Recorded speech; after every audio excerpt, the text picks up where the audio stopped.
బుచ్చి, sir.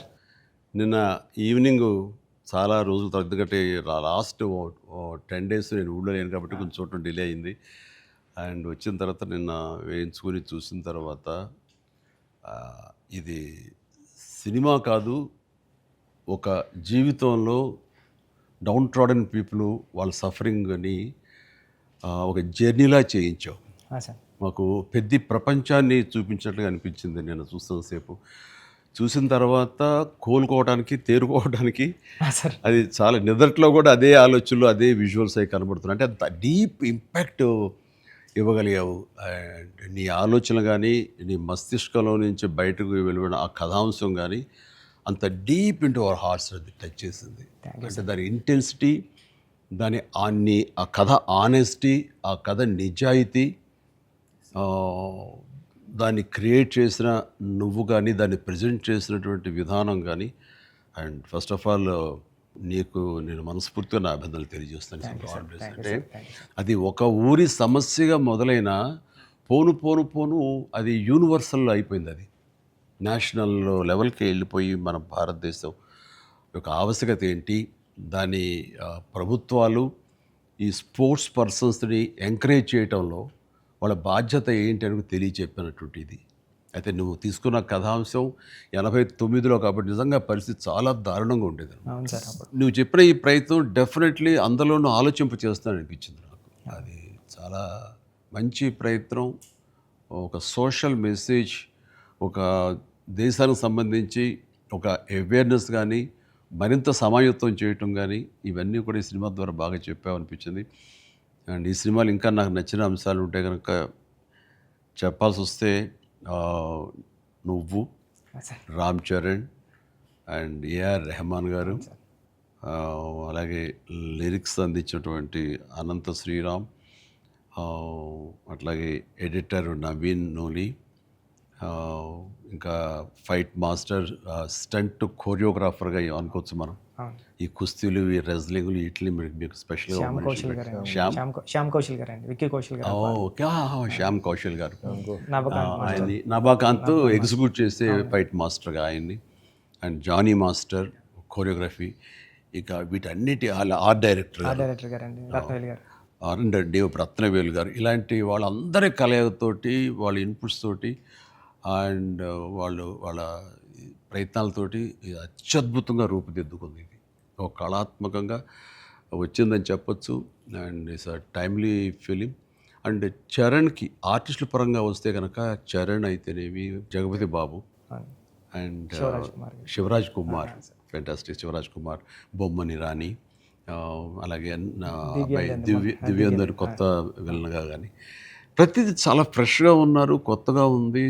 ప్రతి artist చిన్నవాళ్ళు అవని, junior ఆర్టిస్టులు అవని, బ్యాక్గ్రౌండ్ ఆర్టిస్టులు అవని, వీళ్ళందరూ కూడా ఒక రియల్గా జరుగుతుంది, ఒక ఇన్సిడెంట్, ఒక సంఘటన జరుగుతుంది, ఒక ఊరి కథ, ఒక మట్టి కథ చెప్తున్నాం అనటానికి ఆ మనుషులు కూడా మట్టి మనుషుల్లాగా రస్టిక్గా అది క్రియేట్ చేయటంలోనూ, దాన్ని తెరకెక్కించడంలోనూ నువ్వు, నీతో పాటు నీ టీం మెంబర్స్ అందరూ, నీ క్రూ కానీ, క్యాస్ట్ కానీ అందరూ చాలా బాగా చేయగలిగారు. ఇవన్నీ చేయటానికి వెనకాల వెన్నెముకలా నిలబడ్డ వ్యక్తి సతీష్ కిలార్ గారు.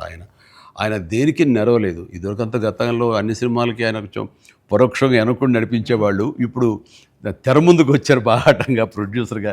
కాబట్టి ఆయన ప్రయత్నం కానీ, ఆయన గుండె ధైర్యం కానీ, దీన్ని నీ మీద పెట్టుకున్న నమ్మకం కానీ, కంటెంట్ మీద ఆయనకు ఉన్నటువంటి విశ్వాసం కానీ, ఇవన్నీ కూడా ఈరోజు సఫలీకృతమైనవి.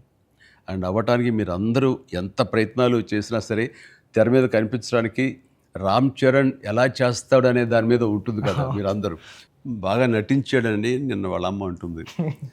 బాగా నటించాడు అన్నది కరెక్ట్ సర్టిఫికేట్ కాదు రేఖ, కరెక్ట్ మాట కాదు. జీవించాడు అని అనాలి. నాకు పాత్రలు ఒదిగిపోయాడు అని నాకు అనిపిస్తుంది. నేను యాక్టర్ నాకు తెలుసు. అవతల క్యారెక్టరు ఏడుస్తూ మనల్ని ఏడిపిస్తే కనుక అది నటన. వాడు ఏడవకుండా కళ్ళల్లో ఆ భావం పలుకుతూ చూసే ప్రేక్షకులు ఏడిపించాడంటే వాడు జీవించినట్లు. నేను అక్కడ ఒక క్యారెక్టర్ చూస్తాను తప్ప చరణ్ని చూడలేదు. పెద్ది కనపడుతుంది అక్కడ. పెద్ది తను ఏడవకుండా తన భావోద్వేగాల్ని కళ్ళ ద్వారా చూపిస్తున్నాడు తప్ప ముఖవళికల ద్వారా, మజిల్స్ ద్వారా చూపించట్లేదు. అది చరణ్ స్పెషాలిటీ. అందుకని మనం ఎక్కువ ఇన్వాల్వ్ అయిపోతారు. ఏం నటించాడు అనొచ్చు, చాలా గొప్ప గొప్ప నటులు ఉండొచ్చు, వాళ్ళ సిస్టమ్ వాళ్ళ విధానాలు చేయొచ్చు. కానీ భావోద్వేగాల్ని లోపల ఫీల్ అవుతావు, ఫీలింగ్ని మునిపంట నొక్కి పట్టి ఎక్స్ప్రెస్ చేస్తూ ఆ కళ్ళ ద్వారా పలికించడం, అది చూసి మనకి అరే నువ్వు ఏడిస్తే బాగుంటుందో అనొచ్చు, కానీ మనకి గుండె పిండేస్తుంది. మనం ఏడలేని సిచ్యువేషన్స్, కానీ ఏడిస్తే బాగుంటుంది అనిపిస్తుంది. ఇట్లాగా టోటల్గా అరెస్ట్ చేసేసి తను చూపించిన విధానం, ఎస్పెషల్లీ అప్పల్ సూరి మరణం దగ్గర నుంచి తన మోటివేట్ అయిన ఇది నుంచి ఇంకా సినిమా గ్రిప్పింగ్ వెళ్ళింది, అవును సార్. ఇంకా డీవియేషన్ లేదు. అవును. అది చాలా చక్కగా పరిపూర్ణంగా సఫలీకృతమైనట్లు. అది అక్కడ తను చాలా బాగా ప్రజెంట్ చేశాడు, పెర్ఫామ్ చేశాడు. ఎక్సలెంట్. వాడు నా బిడ్డ కాబట్టి ఇంకా ఎక్కువగా చెప్పాలని అనిపించిన కొంచెం అణుచుకుంటూ మాటలు వెతుక్కుంటూ పొందిగ్గా మాట్లాడుతాను, కానీ అది నీలాంటి చూశాడు కాబట్టి నువ్వు చెప్పాలి. సార్ మీరు మాట్లాడగలదు సార్, ఎందుకంటే సార్ ఇప్పుడు ప్రపంచం అంతా మాట్లాడుతుంది సార్ చరణ్ సార్ పర్ఫార్మెన్స్. పెద్ద అంటే చరణ్ సార్ అంటే పెద్ద. ఎందుకంటే సార్ ఈరోజు అందరూ ముక్త కంఠంతో అనేది ఒకటి సార్, ఏంటంటే ఏం పెర్ఫామ్ చేశారు అందరూ చిరంజీవి అంటున్నారు సార్.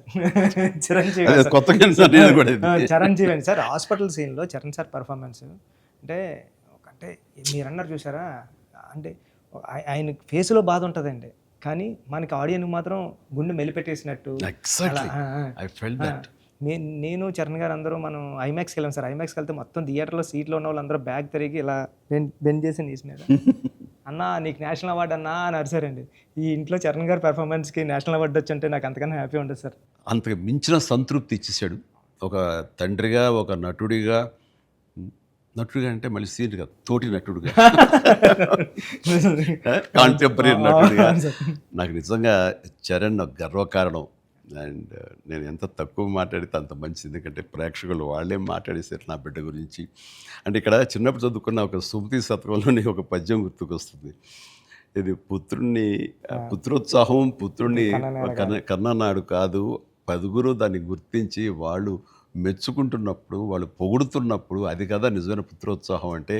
దాని అర్థం తెలిసొచ్చింది, ఇప్పుడు అనుభవపూర్వకంగా తెలిసొచ్చింది. And I'm really proud of my son, Charan. I love him. And then ఇక అదర్ క్యారెక్టర్స్ మీరు కన్సిడర్ చేసింది కానీ అది కానీ అప్పల్ సూరి క్యారెక్టర్ జగతి బాబు టోటల్గా ట్రాన్స్ఫార్మ్ అయిపోయాడు. జగతి బాబు అని తెలియకోవడానికి అతని కళ్ళు, ఆ తర్వాత అతని వాయిస్ వింటే కానీ అర్థం కాదు. మీ ఇంటర్వ్యూల ద్వారా నాకు తెలిసిపోయింది కాబట్టి, గెటప్ చూశాను కాబట్టి అయింది. కానీ నిజంగా ఎవరైనా కొంచెం కొత్త వాళ్ళు చూస్తుంటే కనుక అతను గుర్తుపట్టలేనంతగా ట్రాన్స్ఫార్మ్ అయిపోయాడు. మనకి జగతి బాబు కనపడకుండా మీరు అప్పల సూర్యనే మీరు కనిపించేలా చేయటం అనేది మీ కాన్సెప్ట్, మీ డిజైనింగ్, అది చాలా అద్భుతంగా చేసి తను కూడా చాలా అవును సార్. మీరు అన్నట్టు అవునండి, మీరు అన్నట్టు అప్పల్ సూర్య క్యారెక్టరే ట్రిగ్గర్ చేస్తారు సార్ కథకి. ఏ ఎమోషన్ కావాలో అప్పల్ సూర్య జెండా పట్టుకొని పెద్ద చేతిలో పెడతాడండి, అక్కడ నుంచి పెద్ద తీసుకుని ట్రావెల్ అవుతాడు సార్. అది కరెక్ట్ సార్, మీరు ఏదైతే చెప్పారో అది. అందుకే అలా సార్ అప్పల సూరి క్యారెక్టర్ అన్న డ్రైవ్ చేయబట్టే లాస్ట్లో స్టేషన్ కూడా అప్పల వాళ్ళ అయింది సార్. అది చాలా మంచి ట్రిబ్యూట్. అది అక్కడ కూడా చరణ్ పెద్ది అన్నామని అంటే పెద్ద అనేది ఆ క్యారెక్టర్ గ్రేస్, ఆ క్యారెక్టర్ ఇది చాలా బాగా.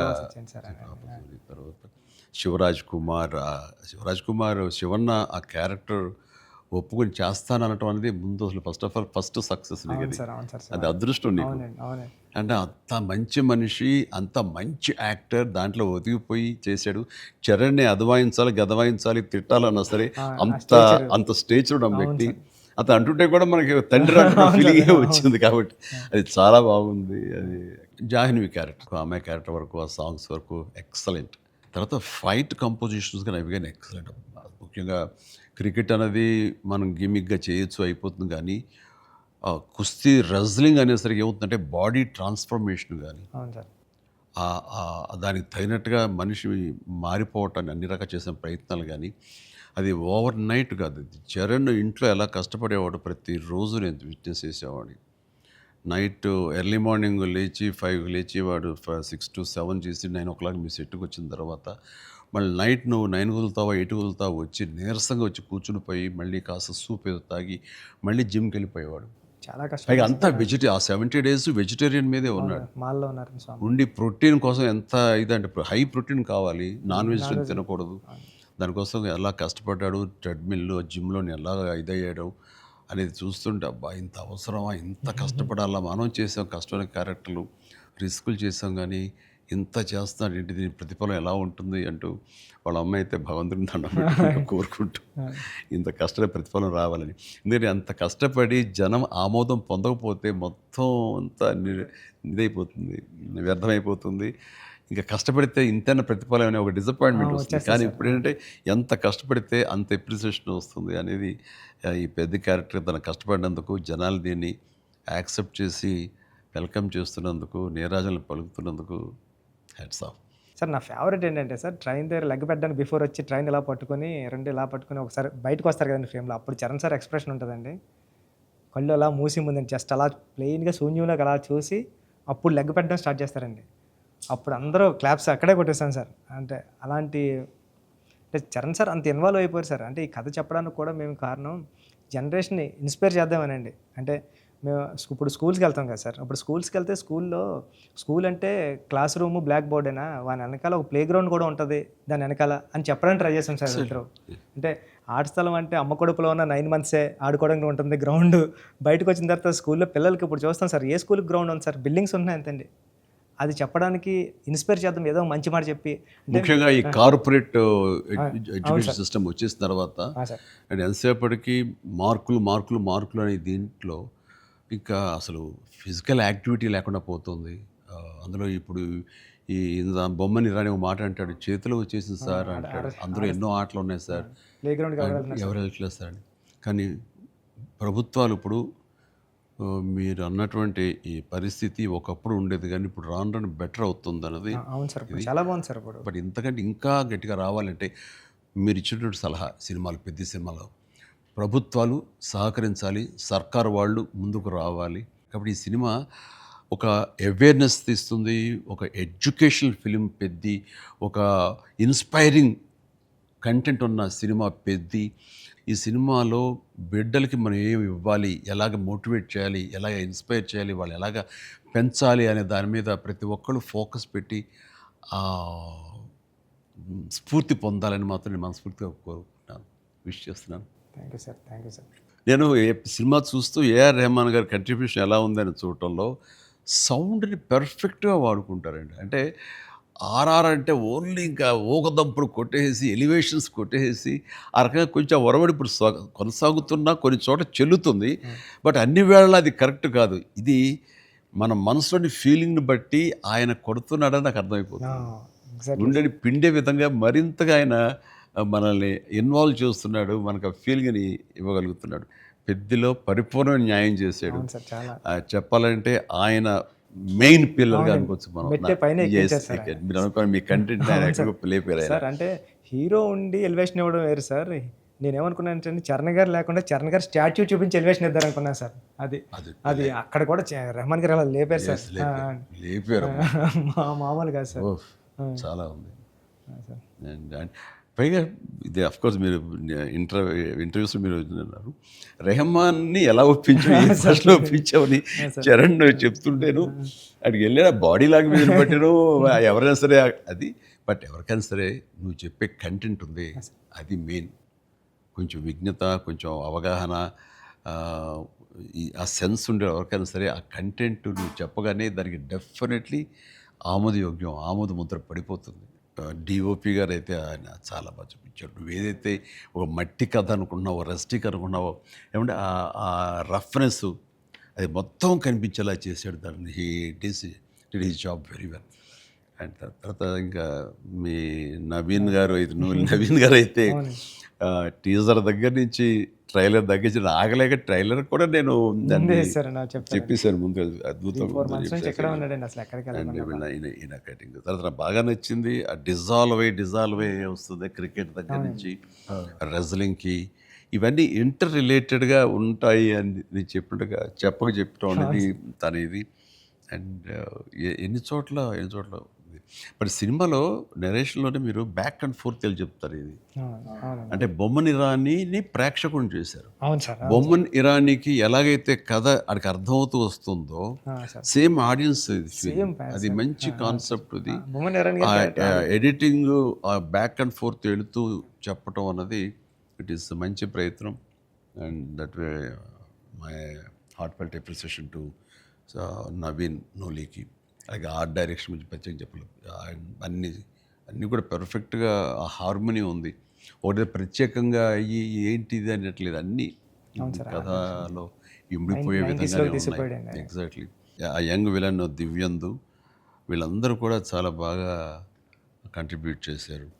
లాస్ట్లో కూడా బొమ్మన గారు స్టాచ్యూ చూడకుండా వెళ్ళిపోదాం, చరణ్ గారిని కలవకుండా వెళ్ళిపోదాం అంటాడండి. చరణ్ ఎందుకు నేను కలవకూడదు అనుకున్నాడు బొమ్మని రాణి అంటే అంతే.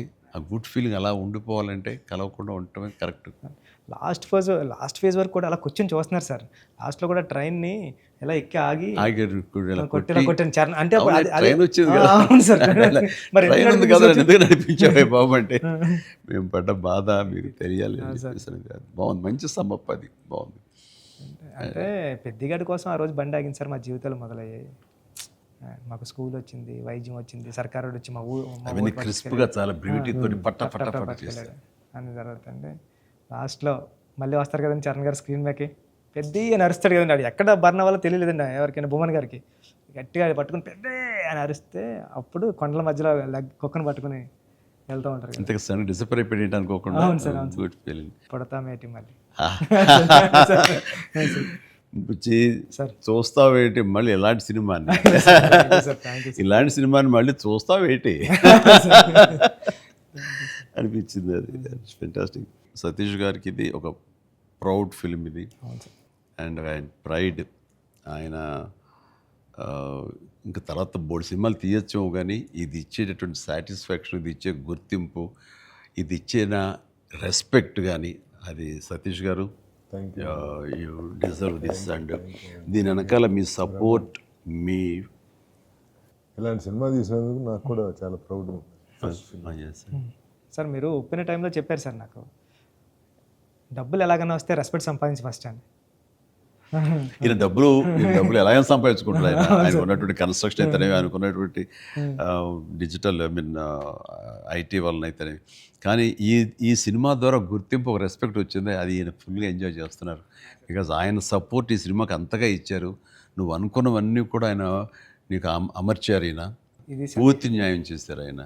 సతీష్ సార్కి నాకు లైఫ్లో ఫస్ట్ మూవీ అన్నట్టు సార్. ఇంక ఇది వృద్ధికి, ఇంక ఇది ఎప్పటికీ మర్చిపోలేము సార్ ఈ రిలేషన్ని. దీనంతా నువ్వు చేస్తావే, నువ్వు ఆ టైప్ ఆఫ్ డైరెక్టర్ సార్. మీరు నాకు ఉప్పిన ఇచ్చారు సార్ ఫస్ట్, చరణ్ సార్ ఏమో పెద్ద ఇచ్చారు సార్. మీతో కూడా ఒక ఛాన్స్ అవ్వండి సార్, చేస్తాను ఎప్పుడైతే అప్పుడు. నువ్వు అలా పరిగెత్తమని, దూకమని, వైర్లతో అంటే అయ్యో సార్ మీరు ఇప్పుడు కూడా చేస్తున్నారు సార్. ఇప్పటికి వైర్లు కడుతుంటారు, పైకి లేపుతుంటారు, పల్టీలు కొట్టిస్తుంటారు. మొన్న శంకరవర ప్రసాద్ దీంట్లో కూడా చేశాను. పని అవసరం వచ్చేసరికి దేనికి నెరవం, దేనికి వెనకం చేసే పరిస్థితి లేదు. ఇంకా ఒకసారి ఎన్ని వైర్లు కట్టి అన్నీ ఇవైపోయింది, కవిలిపోయింది. చరణ్ చూశాడు ఇంట్లో, ఏంటిది అన్నాడు. వైర్లు కట్టి లేపారు. ఇంకా వైర్లు ఇంటికి కడుతున్నారా, వాళ్ళు పిలిచి డ్యాంగ్ అలా కష్టపడతారంటే మీరు అదేదని తిట్టాడు. మరి లేదరా వాళ్ళు కాదురా, డూప్ సరిగ్గా చేయలేదని ఆయన తీసేసి నేనే చేశాను రా షార్ట్ అని. వాళ్ళు అదే అన్నారు, డాడీ చేస్తారన్నారు అని. అంటే చరణ్ ఇందులో ఎంత కష్టపడ్డాడు అనేది నేను చెప్పాల్సిన అవసరం లేదు. ఆడియన్స్ ఆల్రెడీ వాళ్ళ క్యారెక్టర్ ద్వారా వాళ్ళే గుర్తించారు. వాడు ప్రతిరోజు అలసిపోయి ఇంటికి వచ్చి నీరసించి అలా కూర్చున్న ప్రతిసారి నాకు మా నాన్నగారు నాతో ఏమన్నారు, నన్ను ఏమనేవారు అది గుర్తుకొచ్చేదనమాట. అంటే దొంగ అనే సినిమాలో 8 అంతస్తుల ఒక హోటల్ పైన పారపెట్ వాల్ మీద నేను రోల్ చేస్తూ వెళ్ళినప్పుడు కింద స్లిప్ అయితే మాత్రం ఇది ఇప్పట్లా వైర్లు ఇలాంటి సేఫ్టీ డివైస్లు ఏమి లేవు, మొండితనంతో చేయటం అనమాట. అట్లాగే ట్రైన్ కింద పడుకొని గోండా సినిమాలో వెళ్తుంటే ఒక 3 ఇంచెస్ ఎవేగా బాడీ కానీ లూజ్ అయితే కంకరాలు కొట్టుకుపోయేవి. నా బలంతో ఉండాలి తప్ప ఇంకో హార్నెస్ కానీ అది కానీ లేదనమాట. ఇవన్నీ మా నాన్నగారి దగ్గర నుంచి చూసి ఇంటికి వచ్చేసి చాలా బాధపడేవాళ్ళు. తిట్టేసి ఆడి కోపంలో బాధ ఎలా ఉంటుందంటే బూతులు తిట్టేసేవారు. అలా చేయాలా అంటే ఏదో కొంచెం చెప్పకూడదు అని కొంచెం అలా తిట్టేసేసి ఆయన చేసేవారు. తప్పదానా దాందే ఉంది చేయాలి, లేకపోతే ఎలా కనపడదు రిజల్ట్, ఎలా మరి ఫ్యాన్స్ ఇచ్చేయాలి కదా వాళ్ళు ప్రేక్షకులు అని అప్పట్లో ఏం మాట్లాడేవాడిని. లేదురా రేపు పొద్దు నీకు కొడుకు పుట్టి, అప్పుడు ఇంకా చరణ్ పుట్టలేదు ఆ టైంకి, నీకు కొడుకు పుట్టి వాడు యాక్టర్ అయ్యి హీరో అయ్యి వాడు ఇలాగే కష్టపడుతారు అప్పుడు తెలిసొస్తారా మా ఫీలింగ్స్ ఏంటో నీకు అనేవాళ్ళు. నిజంగా నీ పెద్ద సినిమాకి చేసి వాడు అలసిపోయి వచ్చి కూర్చుని ఈ మణికట్టు దెబ్బ తగిలిందని కానీ కంటి మీద దెబ్బ తగిలి రక్తం ఇదే ఇచ్చింది దానికి కుట్లు పడ్డాయి అన్నప్పుడు కొంచెం ఒక హాఫ్ ఇంచ్ క్వార్టర్ ఇంచ్ కిందకి వెళ్తే కంటి గుడ్డేమవుతుందో అనే పరిస్థితి అన్నీ తెలిసినప్పుడు మాత్రం బాధపడి వ్యక్తం చేయబోయాను. నాకు మా నాన్నగారు మాట గుర్తుకొచ్చింది. ఆయన ఎంత బాధపడి ఉంటారు అని చెప్పేసి అదే బాధ ఈరోజు నేను వాడు కష్టపడి వస్తుంటే మాత్రం నాకు గుండె పిండిన ఫీలింగ్ ఉంది. అయితే సినిమా చూసిన తర్వాత కొన్ని ఎపిసోడ్స్ గురించి చెప్పాల్సి వస్తాయి. ఇందులో ఇంటర్వెల్ నుంచి మాత్రం సినిమా మనిషిని కట్టిపడేసింది, ప్రేక్షకుడిని తారాస్థాయికి తీసుకెళ్ళిపోయింది. ఎమోషనల్ జర్నీ చేయించి ఒక రోలర్ కోస్టర్ రైడ్ లాగా చేయించి అప్ అండ్ డౌన్ చేయించి పినాకిల్ ఇంకా తారాస్థాయికి తీసుకెళ్ళి అక్కడ వదిలిపెట్టారు సినిమాని. ఆటల్లో ముఖ్యం చెప్పాలంటే హాస్పిటల్ సీన్ బుచ్చి సార్ నా భూతో నా భవిష్యత్తు తలుచుకో నాకు గగురు పడొస్తుంది, గూస్ బంప్స్ వస్తున్నాయి. హాస్పిటల్స్ అసలు హాస్పిటల్ సీను వాడి నటనకి మాట్లాడుతూ చూడు నిజం సార్. అది నటనకి అది నటన కాదు, వాడు ఫీల్ అయిపోయాడు దానికి. అక్కడి నుంచి నా కంట తడి తడి తడి లాస్ట్ వరకు ఆగలేదు. All the appreciation, all the blessings, God bless him, God bless him. దానికి చక్కటి అంత మంచి క్యారెక్టర్ ఇచ్చినటువంటి నీకు hats off, hats off. Thank you sir, thank you sir. ఒకసారి ఎస్పి బాలసుబ్రహ్మణ్యం ఆయన నువ్వు ఒకప్పుడు ఆపద్బాంధవుడు చేసావు, ఇంకోసారి రుద్రవేణి చేసావు, అలాగే చాలా సినిమాల్లో నీ పెర్ఫార్మెన్స్ అనేది తెలుసు. కానీ ఎక్కువ కమర్షియల్ వైపు వెళ్ళిపోతున్నావు చిరంజీవి. నీలో పొటెన్షియాలిటీ ఉంది. ఎప్పుడో బాలసుబ్రహ్మణ్యం మన కె బాలచంద్ర గారు అన్నది కూడా అతను ప్రస్తావిస్తూ నీలో ఒక కమలాసనం రజనీకాంత్ అందరి కలయిక ఉంది అంటే ఏదో మాట్లాడుతూ రావాలి సినిమాలు అంటే. అలాంటి కంటెంట్ తోటి మన వాళ్ళు వస్తే కనుక ఎందుకు చేయను, చేసే కెపాసిటీ ఉంది, చేయగలను నమ్మకం నాకు ఉంది, రావాలి అంటే. నువ్వు చేయలేనిది చూడండి ఏం లేదు అని అన్నప్పుడు నాకు అవకాశాలు రాని టైంలో హిందీలో ఒక డంగల్, ఒక చెక్దే వచ్చినప్పుడు వాళ్ళ పెర్ఫార్మెన్స్ అది చూసినప్పుడు ఇలాంటి కదా నాకు కావాలని కోరుకున్నాను. కానీ అలాంటి కంటెంట్ తోటి డైరెక్ట్లో వస్తేనే కదా మనకు ఏదైనా ఛాన్స్ అవకాశం ఉండేది. అలాంటి వచ్చినప్పుడు ఆ సినిమాకి ఇప్పుడు ఈ సినిమా కూడా అలాంటి స్పోర్ట్స్ నేపథ్యంలోనే వచ్చింది. ఆ సినిమాల్లో దంగల్ తీసుకుందాం, అది ఫ్యామిలీ ఎమోషన్ అది. అండ్ దోస్ కుస్తీకి సంబంధించిన, రజనీకి సంబంధించిన ఫ్యామిలీ ఆడబిడ్డల వాళ్ళ ఇంటర్నల్ డ్రామా గుండెని కట్టిపడేస్తుంది, పిండేస్తుంది. అండ్ నీ సినిమా ఈ పెద్ద వచ్చేసరికి రస్టిక్ స్పోర్ట్స్ డ్రామా అండ్ అవేర్నెస్ని మోటివేట్ చేస్తూ ఒక రకమైన ఎడ్యుకేటివ్ ఫిలిం ఇది. ప్రతి ఒక్కరికి, ప్రభుత్వాలకి అయితేనేవి, చిన్నపిల్లలకి, తల్లిదండ్రులకి, ప్రేక్షకులకి అందరికీ ఒక అవేర్నెస్ ఆలోచింపచేసే సినిమా ఇది. అందుకని అవి క్లాసిక్ స్పోర్ట్స్ డ్రామాలైనా ఇది రస్టిక్ ఒక గ్రామీణ నేపథ్యంలో ఉండేటటువంటి మట్టి కథ, మట్టి గేమ్స్, మట్టి మనుషుల కథ ఇది. అందునే దీనికి ఎక్కువ లాంజివిటీ ఉంటుంది, దీనికి ఎక్కువ ఆదరణ ఉంటుందని నా భావన. అండ్ దట్ వే ఇలాంటి కథ చరణ్ రావటం అనేది నేను మిస్ అయింది, చరణ్ పొందాడు. కాబట్టి ఆ అవకాశం వచ్చింది కాబట్టి కొంతమంది చిరంజీవిని మించిన వాడు చరణ్ అంటున్నారు, ఒప్పుకుంటున్నారు మనస్ఫూర్తిగా. కానీ ఒక తండ్రిగా గర్వంగా ఉంది, ఒక నటుడిగా కొంచెం కష్టంగా ఒప్పుకోవాల్సి వస్తుంది. చాలా బాగా చేసేవారు చరణ్, లవ్ యూ. గ్రామీణ వాతావరణం ఈ నేపథ్యంలో కథల్లో అఫ్కోర్స్ మీ గురువు గారు సుకుమార్ పెట్టింది పేరు. సుకుమార్ సినిమా రంగస్థలం కానీ ఇప్పుడు ఈ సినిమా ఇది చూసినప్పుడు నాకు అఫ్కోర్స్ నిన్న మొన్న చనిపోయారు, దివంగతులయ్యారు భారతిరాజా గారు. కొద్ది రోజుల క్రితం నేను భారతిరాజా గారు కూడా ఈ బుచ్చి సుకుమార్ లాగానే ఆలోచిస్తారు. ఆయన 16 వైద్యుల దగ్గర నుంచి మొదలు మర్యాద కానీ ఇలాంటి సినిమాలన్నీ, నా ఆరాధన సినిమా ఇవన్నీ కూడా చూస్తాను. నేను డిస్కస్ చేసుకుంటున్నాను. ఆ 2 డేస్లోనే నిన్న మొన్న ఆయన చనిపోయారని తెలిసిన ఇది డ్యూ రెస్పెక్ట్ ఆయనకి మనస్ఫూర్తిగా మనం ఆయన ఆత్మశాంతి చేకూరాలని ఈ సందర్భంగా కోరుకుంటున్నాను. అండ్ ఆయన ప్రస్తావన ఎందుకు వచ్చిందంటే అలాంటి సినిమాలకు ఆయన పెట్టింది పేరు. అదే రొమాంటిక్ సినిమాలు అవని, లేకపోతే drama Avani, family drama Avani. And very good. ఆయన గ్రౌండెడ్. అలాగా మళ్ళీ సుకుమార్ గారు, మీరు మన తెలుగులో అంత గ్రౌండెడ్ ఫిల్మ్స్ తీస్తుంటారు. మీ ఆలోచన అవి కానీ రస్టిక్గా ఉంటాయి, రూరల్గా ఉంటాయి, గ్రామీణానికి సంబంధించినవి ఉంటాయి. అట్లాగా ఆయన ఆ, ఈ ఈ ఈ- ఇందులో మనస్ఫూర్తిగా నేను ఇలాంటి ఒక శిష్యుడికి ఇన్స్పైర్ చేసి ఇలాంటి మంచి కథ ఎన్నుకోవడానికి, ఆలోచించుకోవడానికి ఒక కథకుడుగా, ఒక డైరెక్టర్గా ఆ, నువ్వు అతనితో అసోసియేట్ అయ్యి నువ్వు నేర్చుకున్నందుకు, నేను ఇన్స్పైర్ చేసేందుకు, నీలాంటి వ్యక్తిని ఈ పెద్ద ద్వారా మాకు ఇచ్చినందుకు అండ్ మనస్ఫూర్తిగా నీ సందర్భంగా సుకుమార్కి నేను నా అభినందనలు తెలియజేయాలి. సుకుమార్ ఒక